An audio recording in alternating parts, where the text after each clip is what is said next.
जिम्मेदार है।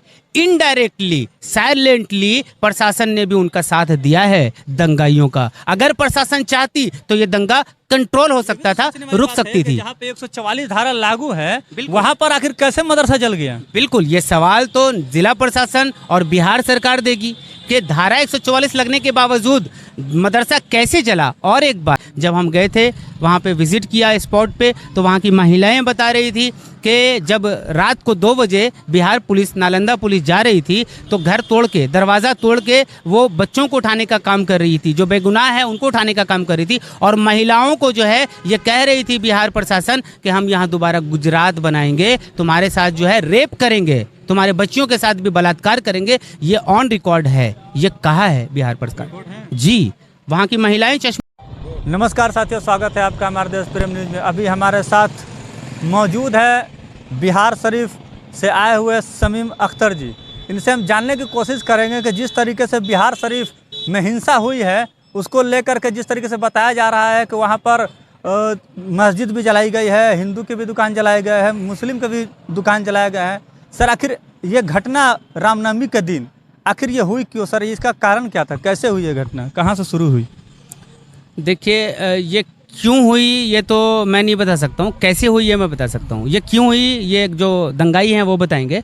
कैसे हुई मैं बता देता हूँ कि वहाँ पे शोभा यात्रा के दौरान जो है शांति समिति की बैठक थी। शांति समिति की बैठक में जिला प्रशासन ने दोनों समुदाय के लोगों को बुलाया था। दोनों समुदाय के लोग जब वहाँ पहुँचे तो उन्हें कहा गया कि रमज़ान भी है और जुमा भी है इत्तेफाक से, और रामनवमी का जुलूस भी है, तो आप ऐसा करें कि अच्छे से शांति से संपन्न हो जाए। ये हमेशा हर त्यौहार से पहले शांति समिति की एक बैठक होती है, हर ज़िला में होती है, हर शहर में होती है। वहाँ भी की गई। शांति समिति की बैठक में जो लोग मुसलमान थे वहाँ पे, उन मुसलमान ने उन्हें जिम्मेदारी ली कि मैं जो भी वहाँ पे जो शोभा यात्रा पे जो लोग जाएंगे उन श्रद्धालुओं को जो है हम पानी पिलाने का काम करेंगे। बस वहीं से हुआ है।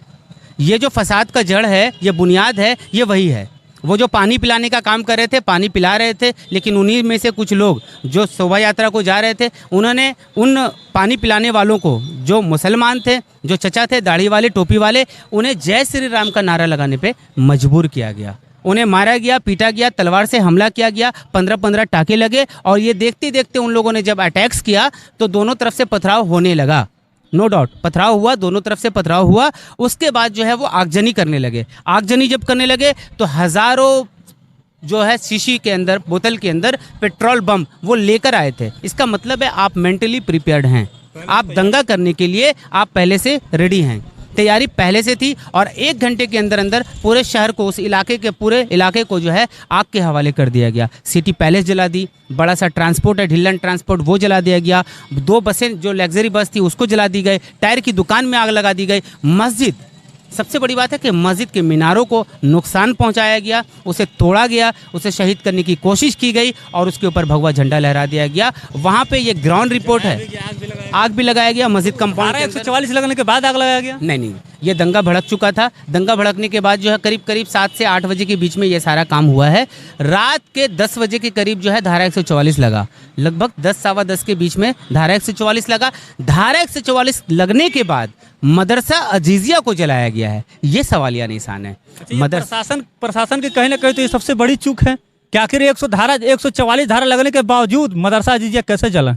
देखिए, प्रशासन ने तो नहीं कहा कि आप आग लगा दीजिए, लेकिन मैं कहता हूं कि वो जो दंगाई थे वो प्री प्लान आए थे और आग के हवाले किया मदरसा को। इसके अंदर प्रशासन जिम्मेदार है। इनडायरेक्टली साइलेंटली प्रशासन ने भी उनका साथ दिया है दंगाइयों का। अगर प्रशासन चाहती तो ये दंगा कंट्रोल हो सकता था, रुक सकती थी। जहाँ पे 144 धारा लागू है वहाँ पर आखिर कैसे मदरसा जल गया? बिल्कुल, ये सवाल तो जिला प्रशासन और बिहार सरकार देगी कि धारा 144 लगने के बावजूद मदरसा कैसे जला। और एक बात, मदरसा रात भर जलता रहा, रात भर धू करके जलता रहा। दो पूरी मदरसा को रात भर जला दिया गया। एक भी फायर ब्रिगेड की दमकल बुझाने का काम नहीं किया रात भर, उसको अगले सुबह बुझाने का काम किया गया। क्यों? उसके बाद जब मदरसा का आग बुझ चुका था, अगले दिन फिर दंगाइयों ने कर्फ्यू लगने के बाद, जब दूसरे दिन कर्फ्यू लगा तो कर्फ्यू लगने के बाद दंगाइयों ने फिर से आग लगाने की काम की। और वो शीशी जो था वो शराब की बोतलें थी। बड़े बड़े शराब के बोतल के अंदर वो पेट्रोल पंप थे। मैं पूछता हूं कि बिहार में नीतीश कुमार जी शराबबंदी है, कैसा शराबबंदी है? 2016 से आज 6 साल हो गए, शराबबंदी है बिहार के अंदर और खुलेआम वहाँ पे शराब की बोतल के अंदर पेट्रोल पंप के द्वारा मदरसा को आग लगाया जा रहा है। शराबबंदी कहाँ है? अच्छा, जो दुकानें जली थी उस दुकानें में हिंदू के भी दुकान जले थे और मुसलमानों की भी दुकान जले थे, ऐसा लोग कह रहे हैं और ये सच भी है। लेकिन मैं कहता हूं कि जितना भी 100% जो आग लगी है, चाहे वो दुकान हो, मकान हो, वो सारी चीज़ों को लेंगे तो उसके अंदर 95% जो नुकसानात हैं वो एक कम्युनिटी का है, वो मुसलमानों का है। 5% एक दुकान सिर्फ जला है, वो गैर मुस्लिम का है, ठीक है, और बाकी सारा का सारा लॉसेज जो है मुसलमानों का है। टीवी न्यूज़ में तो दिखाया जा रहा है कि बिहार शरीफ से हिंदू पलायन कर रहे हैं। देखिए, टीवी न्यूज़ में दिखाया जा रहा है, वो कौन सा चैनल है? वो मेन स्ट्रीम मीडिया है। वो मेन स्ट्रीम मीडिया गोदी मीडिया है। गोदी मीडिया का काम है कि वो जो है दंगा भड़काएं, ना कि उसको सुलझाएं। वो वहाँ पे सब लोग जाते हैं लेकिन एक तरफा रिपोर्टिंग करते हैं और पलायन वहाँ पे गैर मुस्लिम कहाँ कर रहे हैं? एक भी गैर मुस्लिम पलायन नहीं कर रहे हैं। मैं आपके सवाल के साथ एक सवाल भी करना चाहता हूँ कि गोदी मीडिया तो गोदी मीडिया है, हम तो जानते हैं कि वो इनडायरेक्टली जो है, अनऑफिशियली जो है वो बीजेपी के आरएसएस के लोग हैं।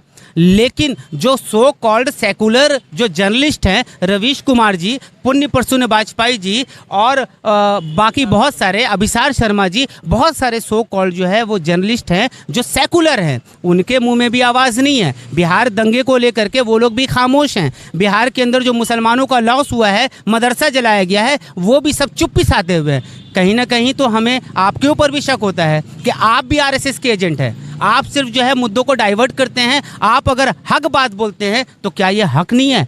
क्या आप मुसलमानों की जो लॉसेज हैं, जो उसके आइडेंटिफिकेशन पे हमला हो रहा है, आप उसको भी बताएं। सरकार तो कह रही है कि हिंसा करने वालों को चुन चुन कर गिरफ्तार किया जा रहा है। सरकार सिर्फ कह रही है ऑन कैमरा, ऑन रिकॉर्ड नहीं कह रही है।